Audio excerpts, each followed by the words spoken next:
मैं बड़े अदब के साथ एक गुस्ताखी करना चाहूंगा कि मुख्तलिफ पार्टियों के सियासी लीडरों को तराजू में तौलना गोया मेढक को तराजू में तौलने के मुतरादिफ है, और मेढक को तराजू में तौलना इतना आसान काम नहीं है। मगर हाँ, अभी एक आसान हुआ है, उसके लिए पॉलीथीन की जरूरत है। अगर मजबूत पॉलीथीन में इनको बंद कर दीजिएगा तो तौल सकते हैं आप, और वो पॉलीथीन बनाना पड़ेगा आप सबको। लोग कहते हैं माइनॉरिटी के मेजॉरिटी का इलाका सीमांचल, मैं समझता हूं बेवकूफों को पता नहीं है। अररिया, पूर्णिया, कटिहार, किशनगंज की आबादी 1 करोड़ 10 लाख के तकरीबन। अरे एक डिस्ट्रिक्ट है जहां मेजॉरिटी की आबादी है, वो सिर्फ किशनगंज, छोटा सा डिस्ट्रिक्ट, 70% आबादी है माइनॉरिटी की। आप आ जाइए अररिया, 40% माइनॉरिटी की आबादी है। आप चलिए पूर्णिया, 36% आबादी है। आप चलिए कटिहार, 40% आबादी है। तो माइनॉरिटी के मेजॉरिटी का इलाका कैसे हुआ? एक हवा क्रिएट कर दिया है। अमीरों के बच्चे ऑनलाइन पढ़ रहे हैं, कोचिंग सेंटर से सारा वो सेमेस्टर्स का एग्जाम भी दे रहे हैं इंस्टीट्यूट के लड़के, और गरीबों के बच्चे जो 1 साल तक स्कूलों से निकल गए। आप समझ रहे हैं, ये मनोवादी विचारधारा का वो प्रारूप है। जो एम्स का ब्रांच आया पटने में, पीएमसीएच पटने में, नालंदा मेडिकल कॉलेज पटने में, आईजीएमएस मेडिकल कॉलेज पटने में, और एम्स का भी ब्रांच आया तो पटने में। पटने के अतराफ में 100 किलोमीटर की दूरी में उसकी रेडियस में आप देख लीजिए, आरा में भी सरकारी मेडिकल कॉलेज, मुजफ्फरपुर में भी मेडिकल कॉलेज, गया में भी मेडिकल कॉलेज, और हम वहां से 400 किलोमीटर की दूरी पर है, हमारे पास कोई मेडिकल कॉलेज नहीं। तख्त का लुट जाना, ताज का छीन जाना, गर्दन का कट जाना कोई बड़ी बात नहीं है, लेकिन जिस कौम की बेटी बाजार में बिक जाए उससे ज्यादा बेइज्जती की बात कुछ भी नहीं है। और अफसोस, रोइए और मातम कीजिए कि पूरे बिहार में ह्यूमन ट्रैफिकिंग के मामले में सीमांचल सबसे आगे। मुख्तलिफ तंजीम के जिम्मेदारों, मैं सबसे पहले जिम्मेदारी समझता हूं कि सीमांचल प्रगतिशील मोर्चा के तमाम तर अहबाब का शुक्रिया अदा करूं इस ज़र्रा नवाजी के लिए कि इस बिगड़े हुए दौर में भी सियासी लोगों का दानिश्वरों के जरिए से इस्तकबाल किया जाता है। मैं अररिया के लोगों की मुंह भराई के तौर पर नहीं, बल्कि इजहार तशक्कुर के तौर पर यह बात कहना चाहता हूं कि इस गए गुजरे और बिगड़े हुए सियासी माहौल में कुछ तो कदरें बाकी हैं, और वो आपके शहर को यह सरमाया नसीब है। इस वक्त सीमांचल में खुसूसी तौर पर 4 अजला, उमूमी तौर पर आप इसे सहरसा, मधुबनी, मधेपुरा, सुपौल को भी जोड़ सकते हैं, लेकिन खुसूसी तौर पर इन 4 अजला का शुमार सफ़े अव्वली में होता है अररिया, पूर्णिया, कटिहार और किशनगंज का। इस वक्त भाई आबिदुर रहमान साहब या शहनवाज साहब, मैं आपको यकीन दिला रहा हूँ कि ये जो महफिल है जहाँ ये चंद दर्जन नफूस हैं, मैं इसको चंद लाख पर ज़्यादा भारी समझता हूँ, चंद लाख पर भी भारी समझता हूँ, क्योंकि ये वो लोग हैं जो अररिया का दिल और दिमाग है। जो दिल धड़कता है, जो दिमाग सोचता है, वही तकदीर बदलता है, वह तस्वीर बदलता है। जिस दिल की धड़कनें थम जाएं, जिस दिमाग में सोचने की कुव्वत बंद हो जाए, तो फिर वो जिस्म किसी काम का नहीं रहता, बल्कि बेरूह जिस्म होता है। इस वक्त बड़ा अलमिया है कि हमारे दानिश्वरों ने सियासी बस्तियों से किनारा कसी कर ली है। एक साहब का बड़ा मशहूर कौल है कि समाज चोर, उचक्के और शराबियों से नहीं बिगड़ता, समाज का बुद्धिजीवी, समाज का दानिश्वर तबका जब किनारा कस हो जाता है तो समाज बिगड़ जाता है। अररिया शायद समझा हुआ इसलिए है कि अररिया के दानिश्वरों की जमात ने अब तक सियासत को संभाला दिया है। और इस वक्त रस्मी तौर पर महफिल इस्तकबालिया का, स्वागत समारोह का इनेकाद तो होता है, लेकिन कुछ रस्मी सी बातें, कुछ सौल और चादर और कुछ गुलदस्ते, गुलपोशियाँ, और कहीं दावत का एहतमाम हो जाता है। उसके पीछे कुछ ज़ाती अगराज और मकासिद होते हैं। किसी को अपनी सड़क बनवानी होती है, और किसी को अपने मदरसे की मजलिस आमला की तस्दीक का मामला है, किसी को अपने बेटे की बहाली का मसला है, तो किसी को ठेकेदारी का मसला है। लेकिन अल्हम्दुलिल्लाह सरजमीन अररिया ने अपने ज़ाती मकसद के लिए नहीं बल्कि सीमांचल के इज्तिमाई मकासद के हुसूल के लिए इस महफिल का इनेकाद किया है। और ये सियासत की जिम्मेदारी भी है कि हम इनफरादी और व्यक्तिगत समस्याओं के समाधान का इसको जरिया न बनाएं, बल्कि समाज का, समूह का, क्षेत्र का और देश के समस्याओं के निदान के लिए हम सार्थक प्रयास का एक हथियार इसे बनाएं। अफसोस है इस बात को मुझे कह लेने दीजिए कि इस वक्त जिस बाढ़ को आप प्राकृतिक आपदा, कुदरती आफत के तौर पर समझते हैं, मैं समझता हूं कि इससे एक बड़ी आफत आई है और वो इस मुल्क में है राजनीतिक अभिशाप। क्योंकि इस मुल्क में राजनीति में जो बिगाड़ आया है उस बिगाड़ ने तमाम तर मसाइल को हल किया है। क्या आप इस बात के गवाह नहीं हैं कि आजादी के 73 सालों के बाद भी हम बुनियादी तालीम के मसले को हल नहीं कर सके? आजादी के 73 सालों के बाद भी हम गांव तक सड़कें नहीं पहुंचा सके हैं। आजादी के 73 सालों के बाद भी हम बिलखते, दम तोड़ते हुए, दर्द ज़ह में रोती और बिलखती हुई एक मां को एक हेल्थ सेंटर का इंतजाम अब तक नहीं कर सके। और तो और जाने दीजिए, अगर इन बस्तियों में हेल्थ सेंटर का कयाम ना हो सका तो इन बस्तियों में एक एम्बुलेंस का भी हम इंतजाम नहीं कर सके। अगर एम्बुलेंस हो भी जाए तो तमाम तर बस्तियों में हमारी गाड़ियां भी नहीं पहुंच सकती हैं। ये अलमिया है हमारा, इन 73 सालों के आजादी के सौगात है। हम आज रोना रो रहे हैं। हम जब भी अररिया आए हैं, अररिया की धरती को हमने बड़े अदब से सलाम किया है। चाहे मेरी सिर्फ अखलाकी सरपरस्ती का मामला जनाब मोहसिन साहब और जनाब हाजी नजरुज़्ज़मा साहब के साथ जुड़ा हुआ हो, लेकिन राजनीतिक बस्ती में मेरी सरपरस्ती का फरीजा अगर किसी ने अंजाम दिया तो वह जनाब तस्लीमुद्दीन साहब हैं, जिसका मैं एहसान कभी फरामोश नहीं कर सकता। और आज जिस चीज पर हम और आप बहस कर रहे हैं, जनाब तस्लीमुद्दीन साहब मरहूम मगफूर ने बहुत पहले इसके लिए जगाया। जनाब सरन साहब ने या गुप्ता जी ने, दीपक साहब ने कहा कि जनाब तस्लीमुद्दीन साहब ने जिस जमाने में क्रांति मोर्चा की तहरीक चलाई और सीमांचल के शब्द का उद्बोधन कर किया उसने, उस जमाने से सीमांचल के लोगों में अपने साथ हो रही नाइंसाफियों का, चूंकि मुझे मरहूम के साथ सफर करने का बड़ा मौका मिला, सोते और जागते भी, उठते और बैठते भी, महफिल में भी और तन्हाई में भी अगर उसके लब पे कोई फिक्रमंदी की बात होती थी तो वो सीमांचल के इन्हीं हालात पर उनका तस्करा होता था। और महानंदा बेसिन के प्रोग्राम को आगे बढ़ाने के सिलसिले में मैं 2005 में एमएलए बनकर गया था। 7-8 में इसकी कोशिश चल रही थी और चिलचिलाती धूप में मुझे दौड़ाते थे, जाओ मंत्री के पास, क्यों नहीं आई फाइल, क्यों नहीं आई फाइल, और कितने बेचैन वो रहते थे। हम लोग जवान आदमी है, थक जाते थे, लेकिन थकावट नहीं आती। लेकिन हुआ क्या, उन्होंने मरकज से तस्लीम करके भिजवा भी दिया, लेकिन बिहार सरकार की बदनीयती के नतीजे में आज एक भूला हुआ सपना हो गया है कि महानंदा बेसिन का मामला कहां अटक कर रह गया। ये जो आप समझ रहे हैं, गद्दी में जो लोग बैठे हुए हैं उनको चिंता नहीं है। इस वक्त जो पूरे मुल्क में है, हर कोई कहता है भारत हमारा है, इसको लूटने के लिए, इसको चूसने के लिए, इसका शोषण के लिए, इसके दोहन के लिए, लेकिन भारत का कोई नहीं है। ये मुल्क सबका है, इस मुल्क का कोई नहीं है, हर कोई लूट रहा है।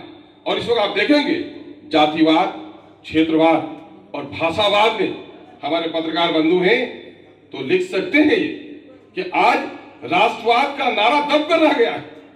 राष्ट्रहित, राष्ट्रवाद, राष्ट्र के विकास, ये मुद्दे नहीं है लोगों के। व्यक्ति, जाति, क्षेत्र, समूह, धर्म, उस पर आधारित सारी राजनीति हो रही है। और मैं तो कहूंगा कि आपने बड़ा सरमाया दिया। कांग्रेस के वो लोग जो लोग हमारे वजूद से ही बेचैन रहते हैं, अल्हम्दुलिल्लाह भाई आबिदुर रहमान साहब, अल्लाह आपकी हयात तवील करे और आपके बाजू में और कुव्वत दे कि आपने जो कुछ यहाँ आवाम के सामने में कहा है कि जब भी सीमांचल की बात आएगी पार्टी से ऊपर उठकर हम लड़ेंगे, तो मैं समझता हूं कि सीमांचल के मसले को हल करने से कोई नहीं रोक सकता। लेकिन हाँ, हमें जो कहना होगा वो करना होगा।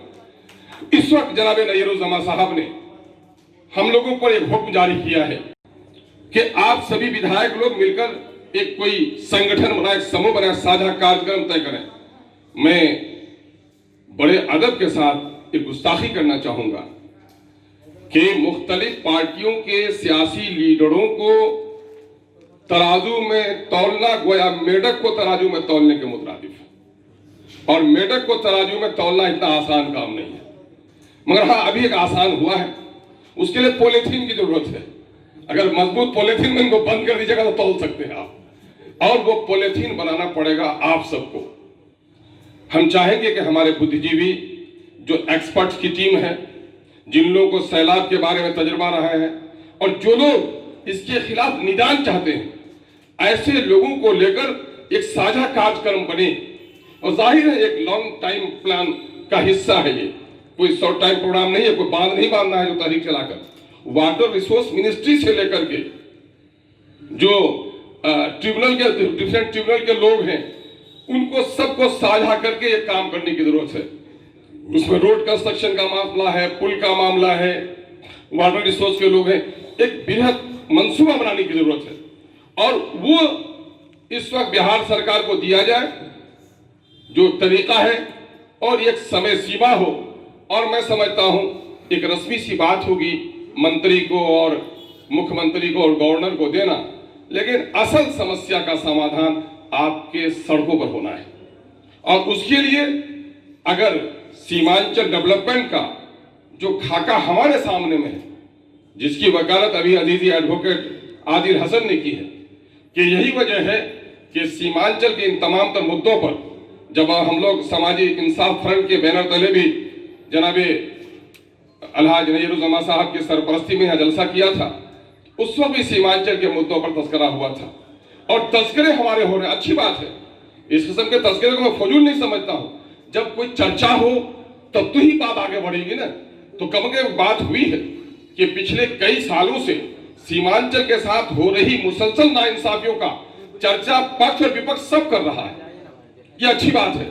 और अब तो मैं आपको कहूंगा कि हम जो MIM के लोग जीते, तो वो क्षेत्रीय विषमता, जो असंतुलित विकास हुआ है बिहार में, उसका जो हम लोगों ने बखान वो एनालिसिस किया और उसको जो हम लोगों ने बताया, तो बाहर में रहने वाले नौजवानों ने इस बात की नोटिस ली कि अगर सीमांचल विकसित होता तो आज हमको पलायन करके पंजाब नहीं आना पड़ता।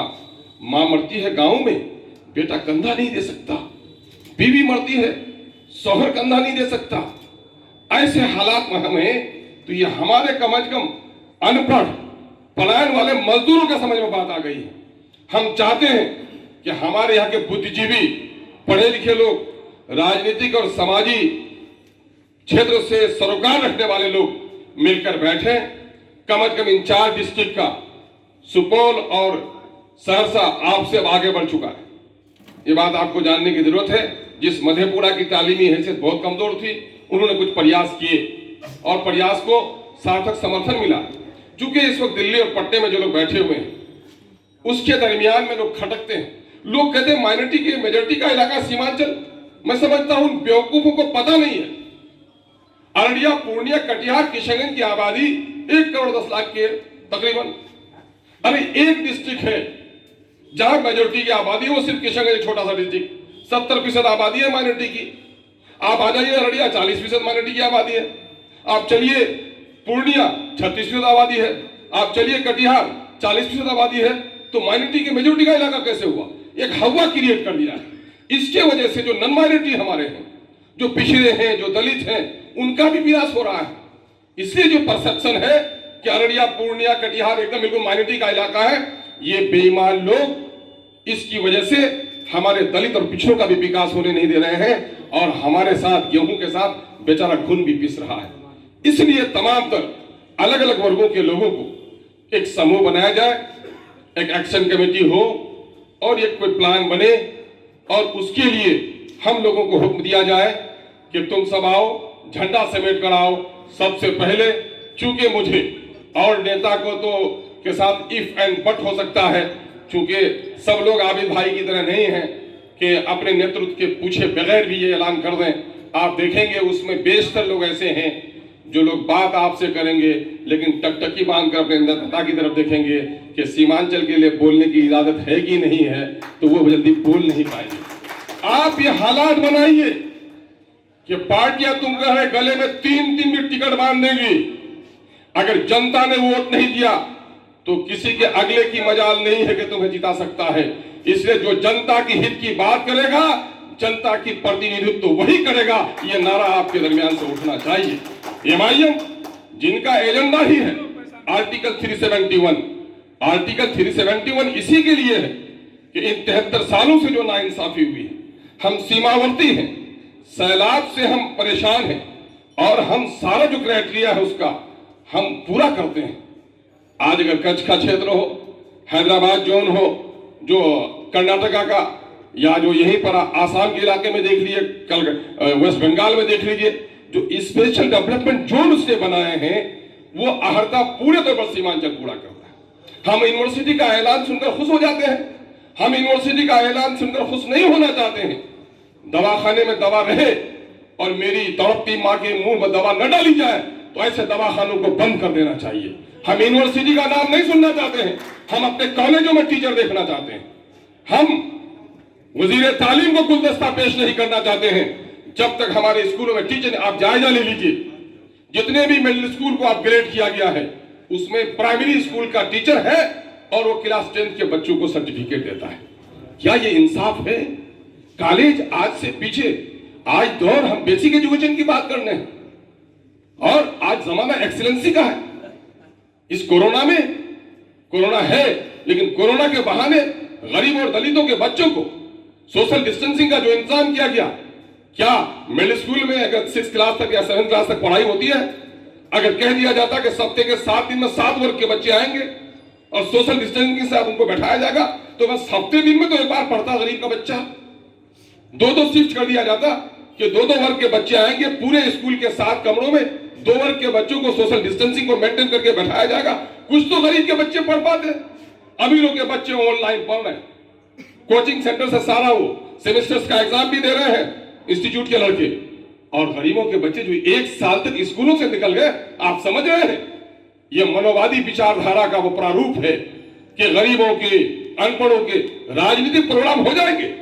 बंगाल के इलेक्शन के लिए मारामारी हो रही है, वहां भीड़ जमा होती है तो कोरोना नहीं फैलता और बच्चों के मरने की सड़े नहीं है।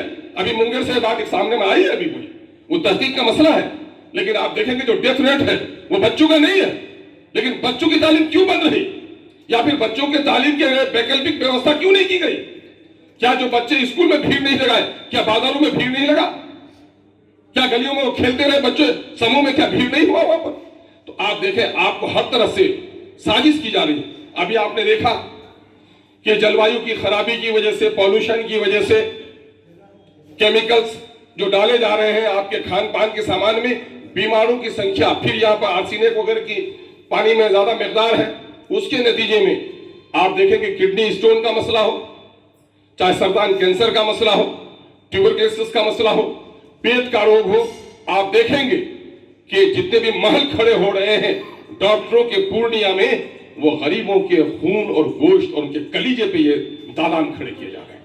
और ये इलाका बीमारों का हब है, और जब बीमारों का हब यहां रहा तो क्या जो एम्स का ब्रांच आया पटने में, पीएमसीएच पटने में, नालंदा मेडिकल कॉलेज पटने में, आईजीएमएस मेडिकल कॉलेज पटने में, और एम्स का भी ब्रांच आया तो पटने में, पटने के अतराफ में 100 किलोमीटर की दूरी में उसकी रेडियस में आप देख लीजिए। आरा में भी सरकारी मेडिकल कॉलेज, मुजफ्फरपुर में भी मेडिकल कॉलेज, गया में भी मेडिकल कॉलेज, और हम वहां से 400 किलोमीटर की दूरी पर है, हमारे पास कोई मेडिकल कॉलेज नहीं, डॉक्टर भी नहीं आबादी के अनुपात में।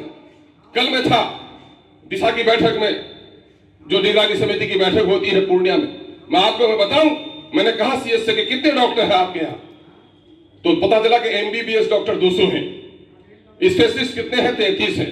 मैंने कहा कि 233 को भागा कीजिए 35 लाख पर, चूंकि पूर्णिया की आबादी 35 लाख है अबाउट, और मैं जिस क्षेत्र से आता हूं उस क्षेत्र की आबादी 4.25 लाख है अमोर की।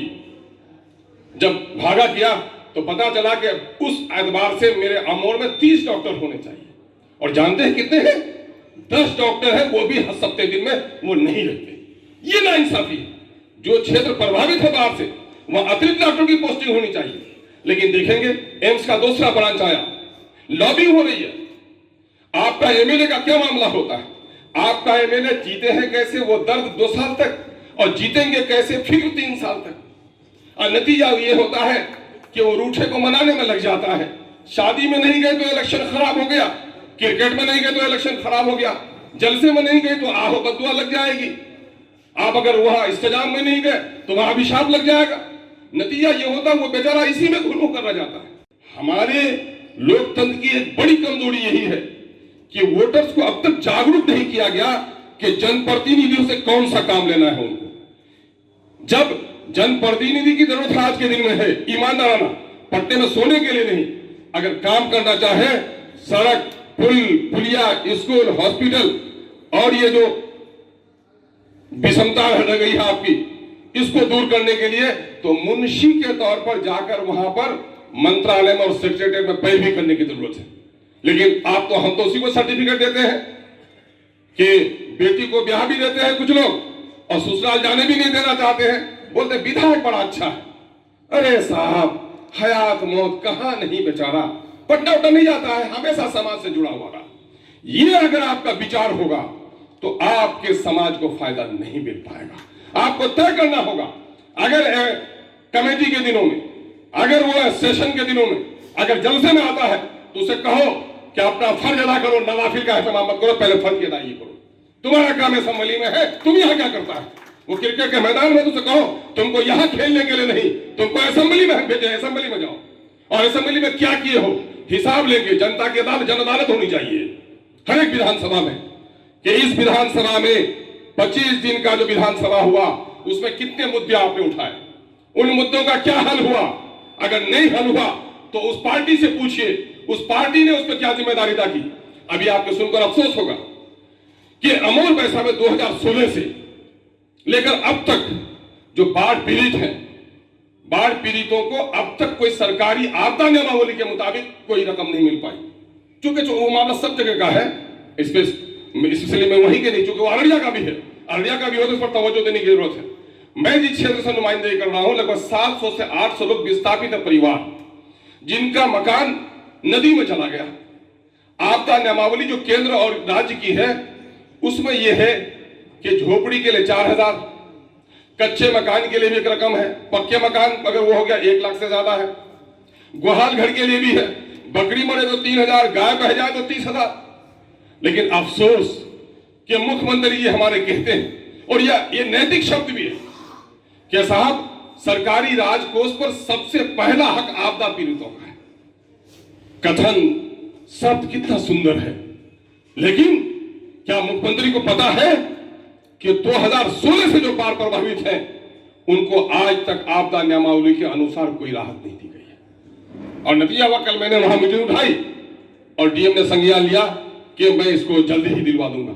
ये लापरवाही है आपदा पीड़ितों के साथ, मजलूमों के साथ। ये और जो देखेंगे आप, जो भी देखेंगे, अभी लगभग 3 लाख करोड़ से ज्यादा का बजट होगा बिहार का। 2008 में हम लोग गए थे, 2005 में चुन गए तो 25,000 करोड़ बजट था और 3,00,000 करोड़ बजट बन रहा है अभी। तो बजट साइज तो बढ़ रहा है। इस बजट साइज से किनका क्या हो रहा है आप बताइए कि अररिया में चंद कच्ची सड़कों को पक्की बनाने के अलावा, हॉस्पिटल के घर को बनाने के अलावा डॉक्टर आ सका, स्कूल की बिल्डिंग बनने के अलावा टीचर अच्छे आ सके, तो अब क्या हो रहा है। इसलिए मैं समझता हूं कि हमारी जो समस्या है, चाहे एजुकेशन का हो, चाहे हेल्थ का हो, और बड़ा मामला करप्शन का है। अभी म्यूटेशन में 5 से 25,000 रुपए कलेक्शन किए जा रहे हैं। एक एक कर्मचारी 5-5 कर्मचारी बहाल करके रखा है। मुझे सही तौर पर याद नहीं, एक मरतबा हम लोगों ने असेंबली की कमेटी में देखा कि जहां पूरे बिहार में 9 रुपए से ज्यादा मध्याह्न भोजन पर बच्चों पर खर्च हुआ था माहाना या हफ्तावार, वहां सिर्फ 35 पैसा खर्च हुआ था अररिया में। आप देख लेंगे अभी भी कि जो सरकारी नौकरियां मिली उसमें हमारी सरेह नहीं है। एक नौजवान है हमारे प्रिंसिपल है रौटा में, वो कह रहे कि मैं पढ़ने के जमाने में था, 2008 में सैलाब आया था ना, ये पुसा वाला 2008 के सैलाब में मैं दरभंगा में था, तो वहां जिस गांव में मैं रहता था वहां कमरों में हमारा 3 फीट पानी आ गया था और कुछ घर डूबे थे। लेकिन वहां जो देखा कि 24 घंटे में पावर कट हुआ ही नहीं। और जगह थे तो बड़े ताज्जुब के साथ से पूछा कि साहब सैलाब के जमाने में तो हमारे यहाँ जो जिन बस्तियों में लाइट है भी तो गायब रहती है, यहाँ बोला कि यहाँ पावर मिनिस्ट्री में यहाँ का एक ऑफिसर है जिसने ताकीद कर दी है कि साहब कुछ भी हो जाए मेरे गांव की बिजली नहीं कटनी चाहिए। तो आप समझ लीजिए कि इस वक्त शायद मिनिस्टर के बस्ती में भी पावर कट का प्रॉब्लम है, लेकिन नौकरशाहों के बस्ती में पावर कट का प्रॉब्लम नहीं है। इस वक्त नौकरशाही में भी, और इस वक्त इस सच्चाई का उद्भेदन कर लेने दीजिए कि इस वक्त राजनीति बिहार में नौकरशाहों की बांदी बन गई है। आज जो कुछ भी हो रहा है वन मैन शो है, सारा पावर एब्सोल्यूट हो गया है। अगर साझा है भी तो जदयू और भाजपा के दरमियान में है। मुख्यमंत्री मननीहित है, मंत्री जाकर कमिश्नर को सलाम करने पर मजबूर है। राजनीति का जब इतना शोषण और दोहन होगा तो क्या आपका एमएलए काम करा पाएगा? आपके एमएलए को नीतीश कुमार जी ने सम्मान नहीं बल्कि अपमान कर दिया है। एनडीए की सरकार ने लोकतंत्र की हत्या कर दी है, और लोकतंत्र की हत्या नहीं कर दी है बल्कि लोक मत का अपमान किया है। आज जब लोक मत का जहां अपमान हो तो लोक के दरमियान में क्रांति पैदा होनी चाहिए। और आइए हम आपको विश्वास दिलाते हैं कि सीमांचल की मिट्टी से हम लोगों ने जन्म लिया। सीमांचल की लड़ाई लड़ने वाले योद्धा जनाब तस्लीमुद्दीन साहब को हम लोगों ने अपना राजनीतिक आदर्श भी माना है, और मुझे खुशी है कि आज तस्लीमुद्दीन साहब की इस सरजमीन पर आप बाढ़ के लिए, हेल्थ के लिए, इस इलाके के रोजगार के लिए, यहाँ के मजदूरों का जो प्लान हो रहा है, आपको पता है क्या क्या हालत हुई है कोरोना में मजदूरों की, आप उससे भली भांति अवगत है। लेकिन मैं आपको एक पीड़ा बता रहा हूं कि पलायन के इन मजदूरों का मामला सिर्फ यही है कि थाल में कुछ अच्छा खाना आ गया, घर उसका अच्छा बन गया, उनके बच्चों के बदन पे अच्छे कपड़े आ गए। लेकिन आपने देखा कि पलायन वाले मजदूरों के घर का क्या हाल है, उनके बच्चे किस तरह बिगड़ रहे हैं। देखा बच्चों का हाल, आप देखेंगे ह्यूमन ट्रैफिकिंग की रिपोर्ट पढ़िए आप। तख्त का लुट जाना, ताज का छीन जाना, गर्दन का कट जाना कोई बड़ी बात नहीं है, लेकिन जिस कौम की बेटी बाजार में बिक जाए उससे ज्यादा बेइज्जती की बात कुछ भी नहीं है। और अफसोस, रोइए और मातम कीजिए कि पूरे बिहार में ह्यूमन ट्रैफिकिंग के मामले में सीमांचल सबसे आगे है। एजुकेशन में पीछे, पर कैपिटा इनकम पीछे, राजनीतिक हिस्सेदारी पीछे, भौतिक विकास पीछे, और अभिशाप, बाढ़ का अभिशाप हम पर ही, नैतिक अभिशाप हम पर ही, और रोजगार का भी अभिशाप हम पर भी। तो आप लोगों ने एक बड़ा पवित्र प्रयास किया है। हम आपके इस पाकीज़ा और मुस्तहसन इरादों को सलाम करते हैं और आपसे गुजारिश करते हैं कि आप हमें इमाम मत बनाइए, आप हमें मुक्तदी बनाइए। कुछ कुछ चीजें होती हैं, ड्राइवर आगे भी बैठता है और कभी कभी कश्तियों को अगर आपने बैठा होगा तो मल्लाह पीछे रहता है। तो आप मल्लाहगिरी का काम कीजिए। सीमांचल एक कश्ती की मानिंद है, अगड़ा हो या पिछड़ा, हिंदू हो या मुस्लिम, सब इसमें मुसाफिर हैं। ये कश्ती डगमगा रही है तो सबके लिए डगमगा रही है। इस कश्ती को अच्छे और मजबूत मल्लाह की जरूरत है, और यह मल्लाहगिरी का काम आप बखूबी कर सकते हैं। पतवार हमें भी दीजिए, हम आपका साथ देंगे। लेकिन आप अगर ये उम्मीद करते हैं कि सारे पार्टी के लोग बैठे और वो साझा कार्यक्रम तय करेंगे, तो आज के जो राजनीतिक हालात हैं, तो मैं तो अपनी पार्टी की तरफ से आपको यकीन दिलाता हूं कि झंडा समेट लूंगा। आप कहिए आगे बैठो तो आगे बैठूंगा, पीछे बैठो तो पीछे बैठूंगा। ये कहो कि जहां पर सब लोग धरना में बैठेंगे वहां झाड़ू लगाओगे तो पांचों एमआईएम का खादिम झाड़ू लगाना अपनी तकदीर का बेहतरी समझेगा, तकदीर की बेहतरी समझेगा। हम आपको यकीन और विश्वास दिलाते हैं कि आप साझा कार्यक्रम तय कीजिए और संघर्ष ही समाधान है। आप देख रहे हैं पंजाब और हरियाणा में आपसे बहुत बेहतर है। आपको याद होगा सरन साहब, हमारे बुजुर्ग लोग हैं, यही पंजाब की सरजमीन थी। मिस्त्री यही आकर उसका काम करता था गैरेज में। वो लंबा पंजाबी, सर पे वो पगड़ी, बदन पे वो पंजाबी कुर्ता, और डीजल और मोबिल के दाग से पूरा रंगा हुआ। क्या था? गुर्बत थी, तभी तो पंजाब को छोड़े हुए था। और आज सीमांचल का हर एक घर का बेटा जाकर पंजाब के हर एक घर में आज मजदूरी कर रहा है। वो क्यों जगे? गेहूं की कीमत कम हुई तो ट्रेन की पटरियां उठा दी पंजाबियों ने, और हमने सेहत पसंदी समझा है। और अक्सर तस्लीमुद्दीन साहब कहते थे, बड़ा मशहूर जुमला है, मांगोगे तो भीख मिलेगी, लड़ोगे तो हक मिलेगा। तो हमको अब लड़ने के लिए तैयार हो जाना चाहिए। आज शायद 45वां 44वां दिन है। हम श्रद्धांजलि अर्पित करते हैं किसान समस्याओं को लेकर लड़ने वाले उन लोगों के लिए। आपको मैं बताऊं, 2006 में जब हम लोग सदन में थे और जब यहाँ मार्केटिंग यार्ड का जो वो था मार्केटिंग सिस्टम को जब खत्म किया जा रहा था, राजद में रहने के नतीजे में हम लोगों ने पटल पर तो उसकी मुखालिफत जरूर की थी, लेकिन जमीन पर कोई लड़ाई नहीं लड़ सके। और उस वक्त सरकार ने कहा था कि आप परेशान मत होइए, हम उसका बदल पेश करेंगे। कोऑपरेटिव सोसाइटी को हम एम्पावर कर रहे हैं, पैक्स के जरिए से आपकी धान की खरीदारी होगी। लेकिन अफसोस कि साहूकारों के हाथों में सारा सिस्टम जा चुका है। जब गरीब किसान धान बेच लेता है तब यहाँ पर खरीदारी शुरू होती है और 1 क्विंटल में 700 का नुकसान होता है। आपको सुनकर और आश्चर्य होगा कि अभी हमारे यादव जी हैं, वो जो बाढ़ के मामले में महेंद्र यादव जी से मुलाकात हुई, उसने कहा कि साहब मक्का की भी लड़ाई लड़ने की जरूरत है। अब की बार भी जबकि मक्का का रिकॉर्ड प्रोडक्शन हुआ, और सुनकर आपको ताज्जुब होगा कि बाहर से मक्का मंगाया गया है हिंदुस्तान, कि अगर मेरे सीमांचल के समस्याओं का हल नहीं होगा तो सारे एमएलए सामूहिक तौर पर हम रिजाइन करेंगे। एमआईएम का हर एक आदमी पहले दस्तखत करने पर तैयार होगा। ये हम आपको यकीन और विश्वास दिला रहे हैं।